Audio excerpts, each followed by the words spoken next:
Hi guys, another day, another time, another cooking time of the horse. Today's episode, tayo ay magluluto ng miso, curry, dumpling, soup.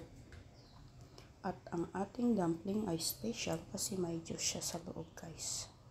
Dito sa baba. Very juicy. At ito ang ating mga sangkap. Napaiyak ako na red onion or shallot. Garlic, shallot, spring onion, dumpling. At ito ang ating maging sabaw guys. Chicken broth. At ang ating pampalasa ay Himalayan salt and black pepper. Okay, let the preparation and cooking begin. Dam. Siyempre, dahil may sabaw, dito natin lulutuin sa aking mahiwagang microset. Dam. Isote muna natin ang ating garlic at shallot. Palabasin natin ang aromatic ng ating ingredients. Try na natin ang ating miso. Miso. Siyempre, isunod na rin natin ang ating red curry. Tara!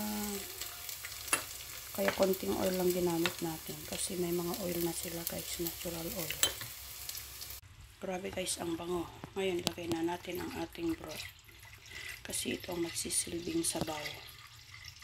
Tansya lang. Like this na guys. Kaya ilubog na natin ang ating dumpling na may sabaw. Very juicy.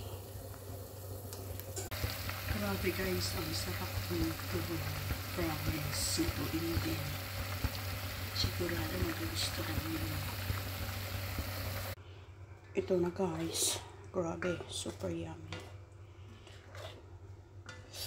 Lalo pag may ubot sipon, this is very good.